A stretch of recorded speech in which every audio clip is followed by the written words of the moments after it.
അമ്മയുടെ പെൺമക്കൾ എന്ന് പറയുന്ന ഒരു ഗ്രൂപ്പിൽ അഡ്ഹോക് കമ്മിറ്റിക്ക് അത് കൊടുക്കാൻ അധികാരമില്ല. അപ്പോൾ ഇവരൊരു കാർഡ് ഇറക്കിയിട്ടുണ്ട്, ഞാൻ മേശ അയച്ചു തരാം.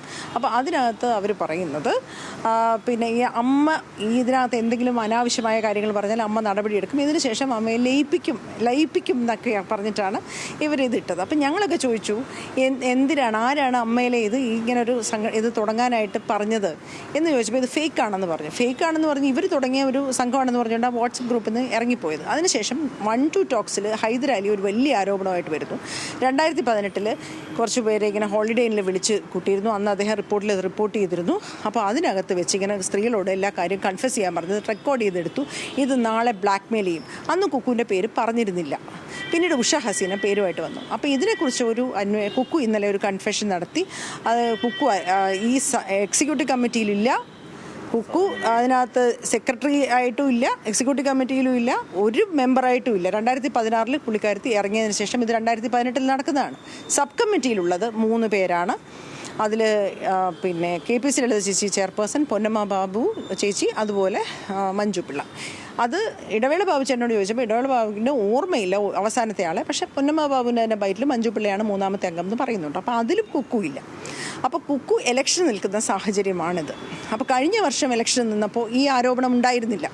കഴിഞ്ഞ വർഷം കുക്കു ഇങ്ങനെ ഇലക്ഷൻ നിന്നപ്പോൾ ഇങ്ങനെ ഒരു മെമ്മറി കാർഡിൻ്റെ കഥ നമ്മളാരും കേട്ടില്ല. ഈ വർഷം ഇലക്ഷൻ്റെ തൊട്ട് മുമ്പിൽ സ്ത്രീകൾ വരുന്ന സമയത്ത് സ്ത്രീകൾ തന്നെ വലിയൊരു ആരോപണമായിട്ട് വരുമ്പോൾ നമുക്കുണ്ടാകുന്നത് കുറച്ച് മനസ്സിനകത്ത് ഇത് തന്നെയാണ് എന്നുള്ളൊരു കാര്യമാണ്. സത്യസന്ധമായിട്ട് പറയുകയാണെങ്കിൽ 2 ഇവർ മെമ്മറി കാർഡ് അന്വേഷിക്കണം, ഇവർക്ക് വേണമെങ്കിൽ ഇവർ കോടതി പോകണം. 2ാമത്തെ കാര്യം, 2018 ഹേമ കമ്മിറ്റി വന്നപ്പോൾ പരാതിയുള്ളവർ എന്തുകൊണ്ട് ഹേമ കമ്മിറ്റിയുടെ മുമ്പിൽ പോയില്ല? അന്ന് മെമ്മറി കാർഡൊന്നും ആവശ്യമില്ല. മെമ്മറി കാർഡ് കൊടുത്താൽ ഹേമ കമ്മിറ്റി സ്വീകരിക്കുകയില്ല, വ്യക്തികളാണ് പോകേണ്ടത്. ഞാൻ പോയാണ്, അമ്മയിൽ നിന്ന് ഏകയാൾ ഞാനാണ് പോയത് ഹേമ കമ്മിറ്റിയിൽ.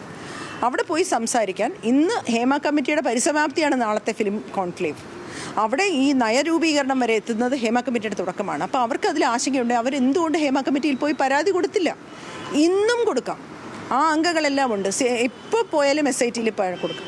അവർക്ക് നമ്പർ അറിയില്ലേ, ഞാൻ കൊടുക്കാം. അവർക്ക് വേണമെങ്കിൽ പരാതി ഉണ്ടെങ്കിൽ അത് കൊടുക്കാം. അത് കുക്കു മെമ്മറി കാർഡ് അന്വേഷിച്ചു, കുക്കു എടുത്തു എന്ന് പറഞ്ഞ് ആ മെമ്മറി കാർഡിൻ്റെ ഉത്തരവാദിത്വം അംഗമല്ലാത്ത കുക്കുവിനില്ല. ഒന്നുകിൽ അത് അന്നത്തെ എക്സിക്യൂട്ടീവ് കമ്മിറ്റി മെമ്പേഴ്സിനാണ്, അല്ലെങ്കിൽ സബ് കമ്മിറ്റിക്കാണ്.